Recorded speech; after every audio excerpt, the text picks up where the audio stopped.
Hi, welcome back. We're answering questions that people have sent through. But before we do, let's just recap the key points. My name's Ben. I was raised in a religious cult, otherwise known as Jehovah's Witnesses. I moved to Bethel when I was 21, was an elder by 24, worked in the audio video services making cult propaganda. All this to say, I was basically a priest stuck inside a cult compound. Bethel is JW headquarters where you work, eat and sleep. You're basically cut off from real life. I originally started at the British Bethel and was then transferred to the German one, all in all for a total of 6 years. I woke up, made a solid plan for leaving and left last September. Because I left, all of my former friends and family no longer speak to me, acknowledge my existence or these videos. I'm doing well though. I moved back to the UK, started studying computer science and am loving my new life. And so without further ado, let's have a look at your questions.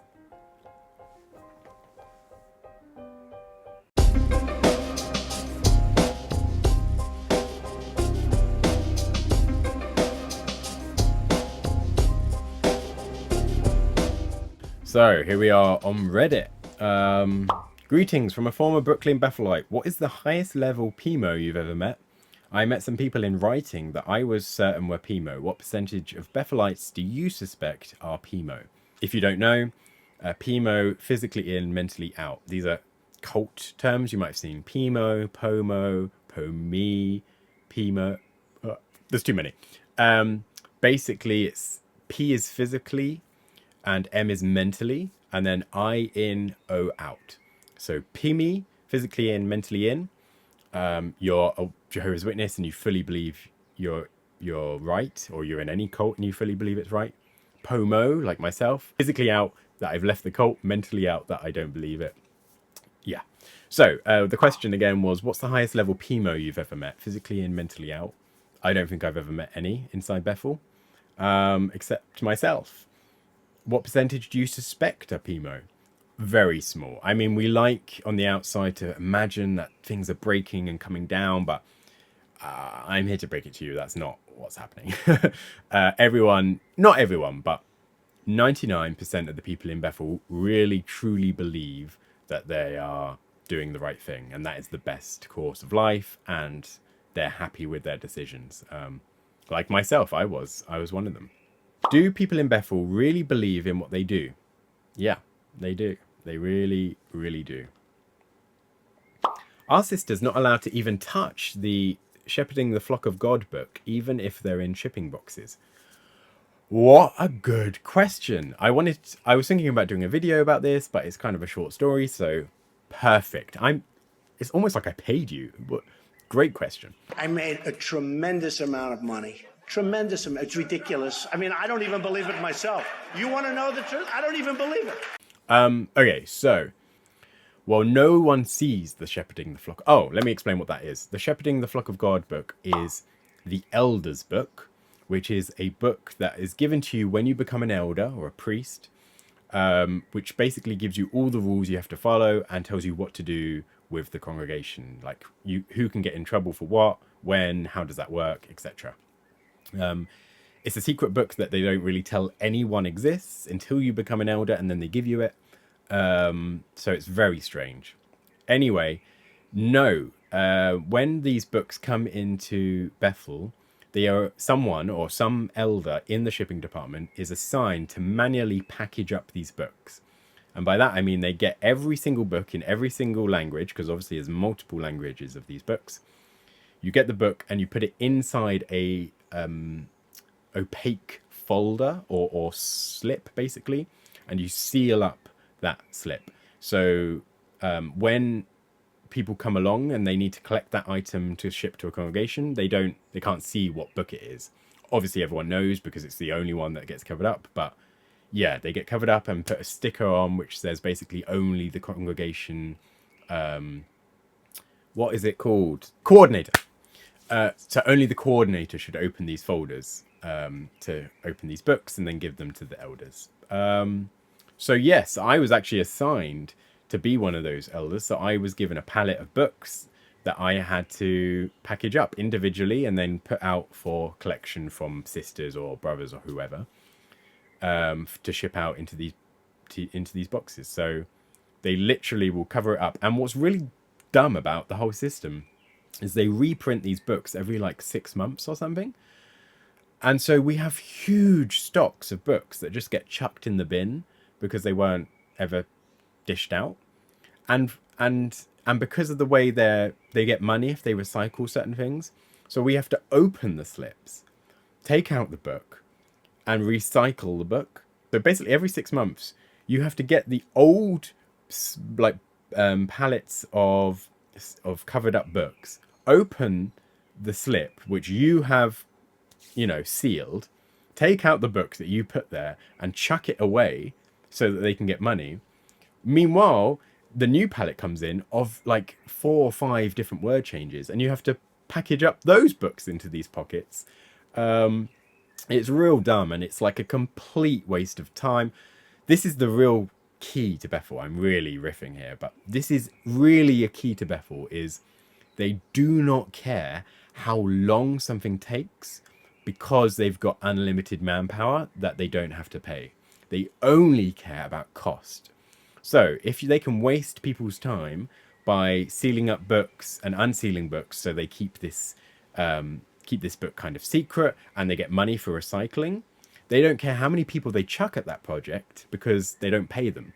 They only care that they get money back from recycling. So even though in actual terms, if you look at it, you've got, you know, 3 or 4 people in man-hour terms that could be used elsewhere to better effect, they would rather get the couple of euro back from recycling. Isn't that dumb? Like they don't really look at it from a clear standpoint of where can we best use personnel. They just look at money. And all you can talk about is money. Anyway, that was my short story. I'm just going to close this window. Next. Please tell me about this book. I've heard about the blue box, but I do not have any idea what it's about. I don't know what a blue box is. Blue box. No idea. But yeah, this book, the Shepherding the Flock of God book, is a secret book which exists. If you ask any elder, they should probably tell you. I don't know if they lie, but no, it totally exists. It used to be called... not the Shepherd in the Flock of God. It used to be called something else. But yeah, there's always been an elders book with these rules in for elders. Okay. What are you studying at university? What were the differences between Britain and European Bethels? Thank you for being an ex-JW activist. You're welcome. I don't really think of myself as an activist. I'm really trying not to use that term.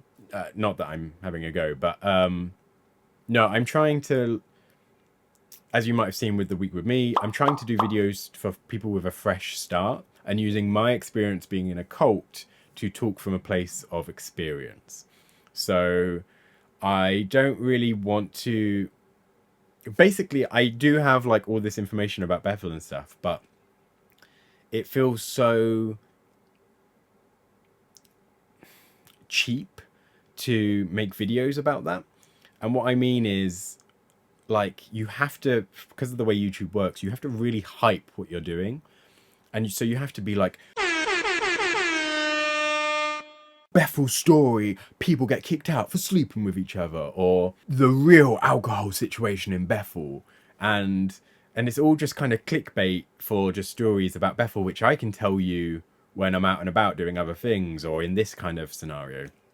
So, yeah, so activist, I don't like the term, especially nowadays where people, you know, are saying professional activist, or they're doing it as their employment. It's not something that I wanted to do. I want to be someone who helps people. And I think because of my experience, I am in a place where I can do that. And I'm doing that on the internet. And that's all there is to it. But that wasn't even your question. Your question was, what are you studying at university? Computer science at the University of Sussex. So pop on by and say hello. Don't do that. That would be weird. What were the I probably shouldn't even say what university, but I'm going to get loads of creepy stalkers now. What were the differences between Britain and European Bethels? So I did visit a few European Bethels, in addition to the Central European branch. What were the differences? The big ones weren't to do with Bethel, but were to do with Jehovah's Witness culture. So in every country, Jehovah's Witnesses are slightly different. Even though they portray a sense of unity, it's actually not the case. So in England, if I was organising a party, I have to have someone there who looks after the alcohol. An older man, probably an elder, who is making sure that no one gets drunk and no one is having too much. That is commonplace for parties. You may be in a more lenient congregation. I'm sure someone in the comments will be like, I don't have to do that. But mainly, that is what the general rule of thumb is. Even in Bethel, that is what happens.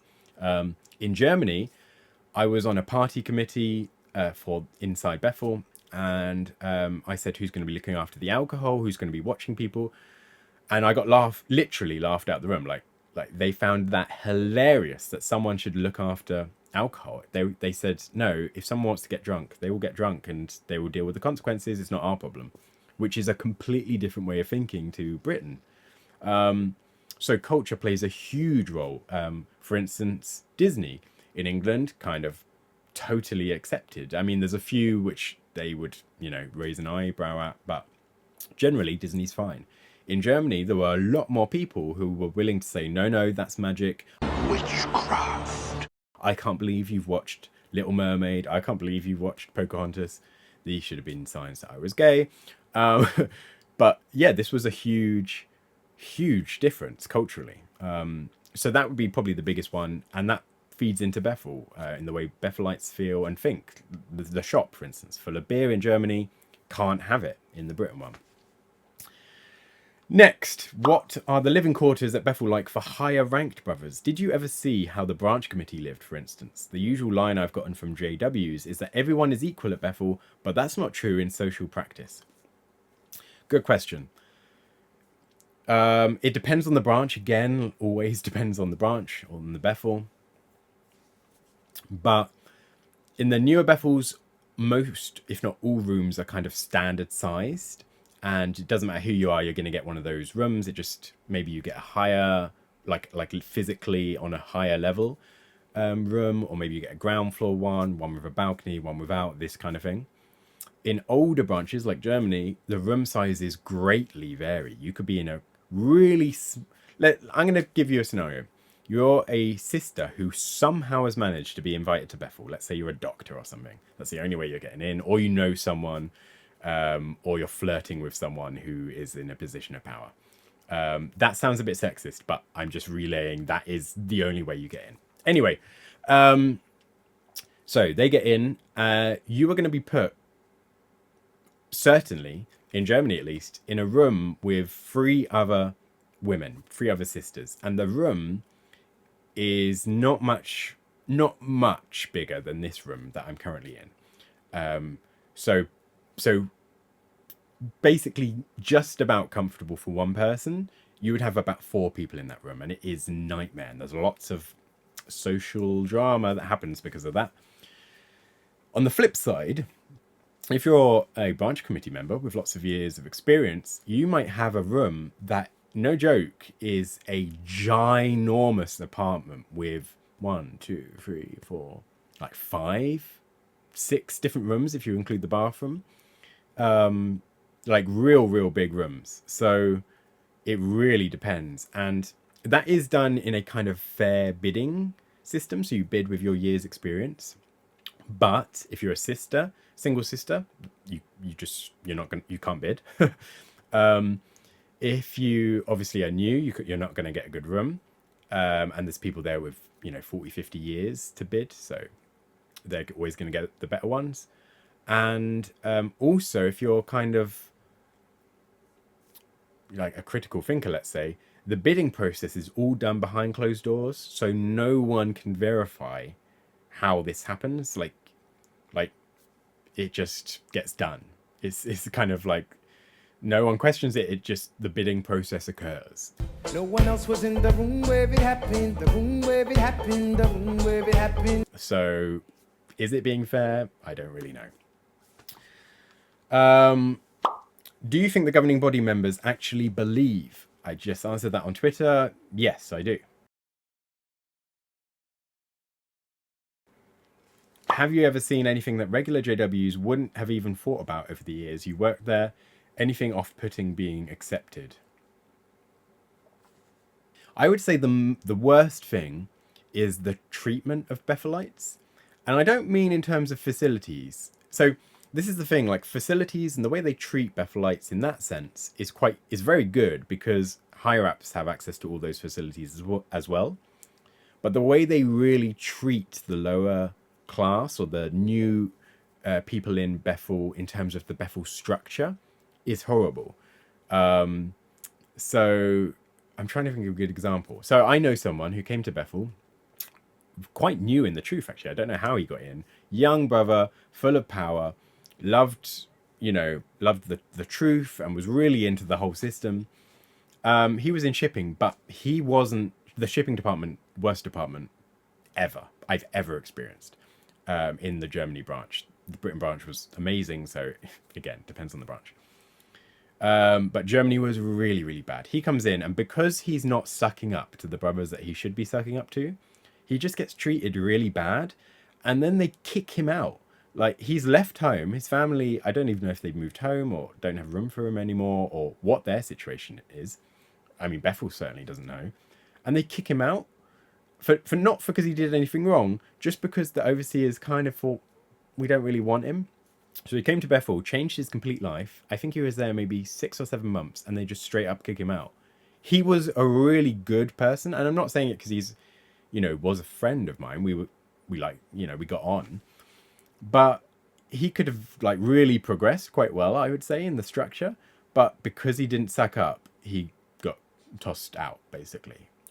Bethel is really a huge game of sucking up. That looks exactly like my old space. Yeah, but this one comes with your own company suck-up. Morning, Mr. Griffin. Nice day. Well, it's a little cloudy. It's absolutely cloudy. One of the worst days I've seen in years. So, good news about the Yankees. I hate the Yankees. Pack of cheaters. That's what they are. I love your tie. I hate this tie. It's awful. It's gaudy. It's got to go. I refused to play it, but just managed to get points because I found other people who weren't willing to play it with power. So if you can find someone like that and hold on to in Bethel, you're good. But otherwise, the majority of people, you have got to suck up every single day. You've got to show up early. You've got to mention things you loved about morning worship. You've got to buy gifts for your overseer.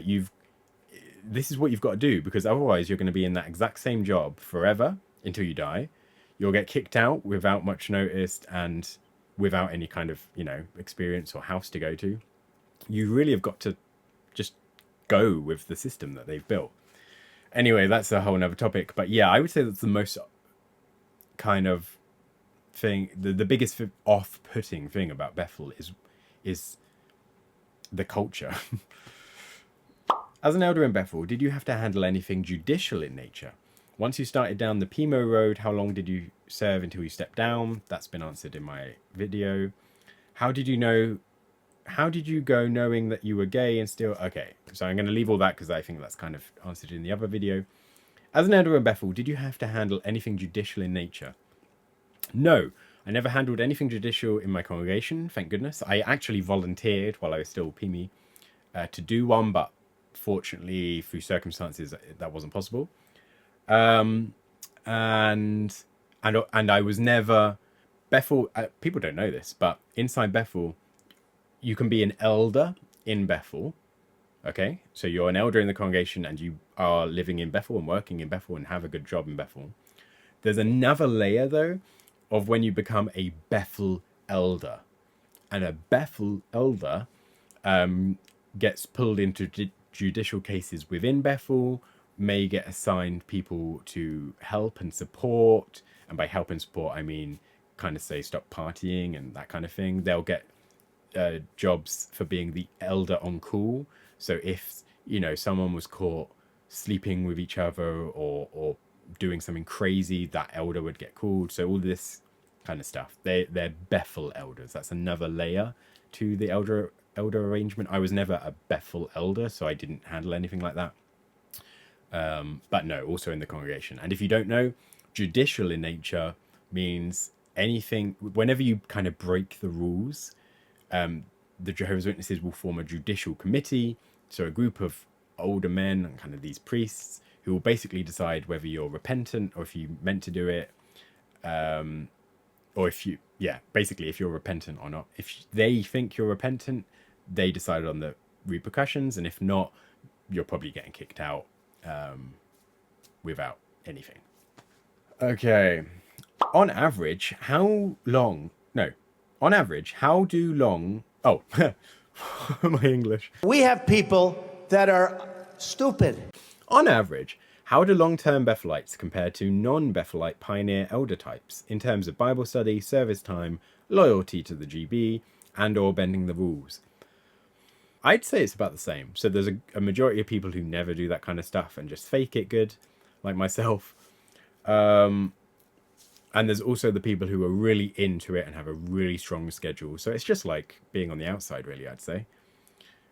Can you describe the process of making a broadcasting video?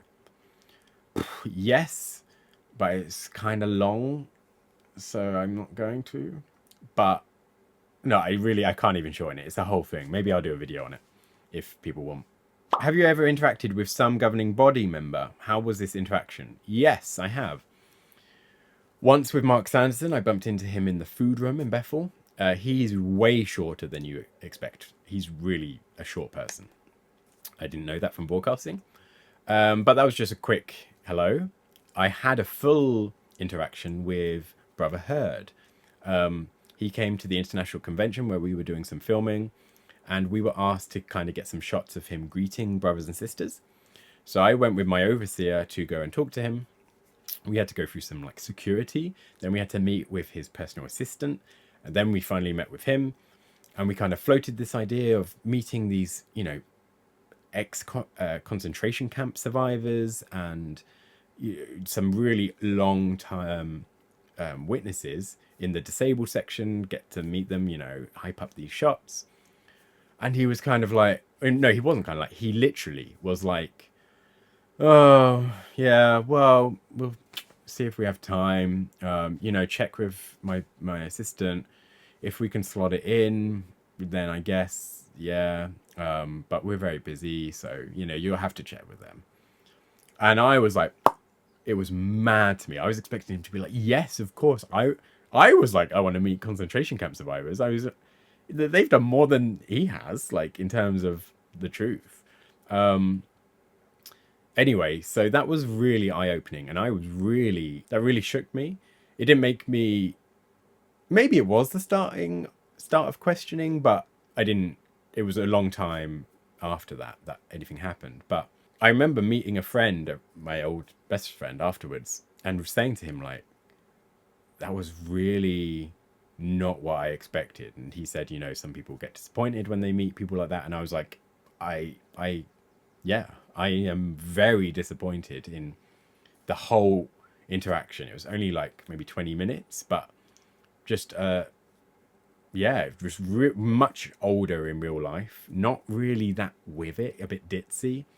Didn't really want to be there. Kind of just getting through the day, going through the appointments they have to. It reminded me a bit like how I imagine the Queen. Like just the British Queen, going to all these appointments that you don't really want to do and just going home.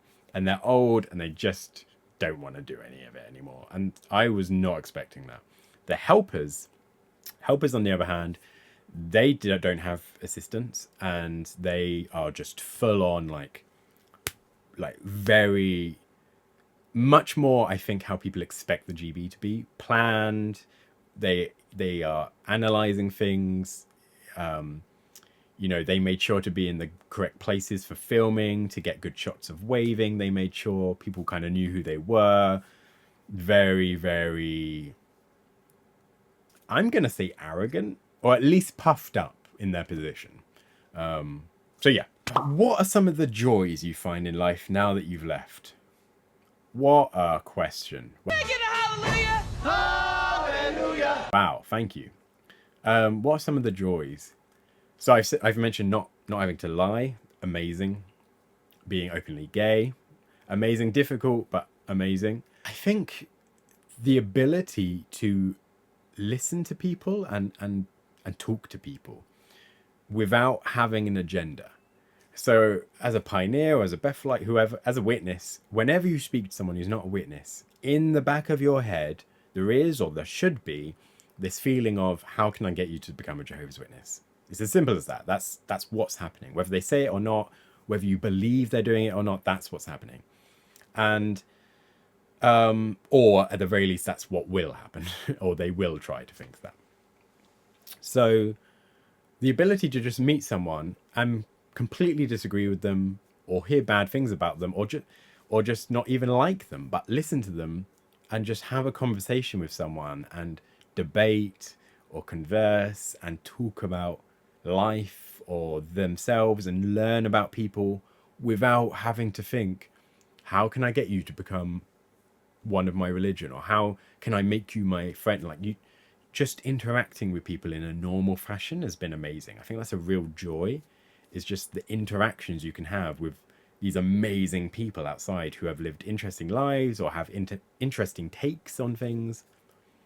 That's really amazing. Do you miss something from life in JW? People, activity, teaching?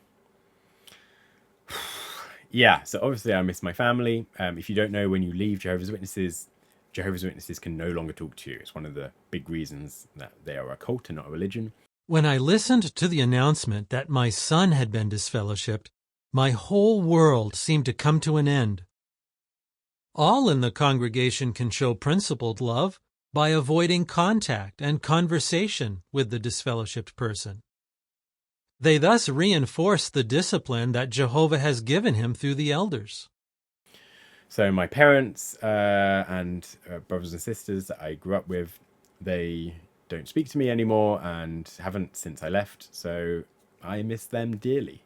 That was probably it was a big focus of my therapy. And yeah, whether they wake up or not, I don't think so. But yeah, they're by far the biggest thing I miss. Because, I mean, you can literally go for anything, I would say, if you've got a nice family unit, which I had, by your side. But being on your own, yeah, it's rough. It is rough. So that's kind of another reason why I'm making videos like this, to show people it's really difficult to leave, but it's possible. And there's so much joy on the outside. And so it is worth it.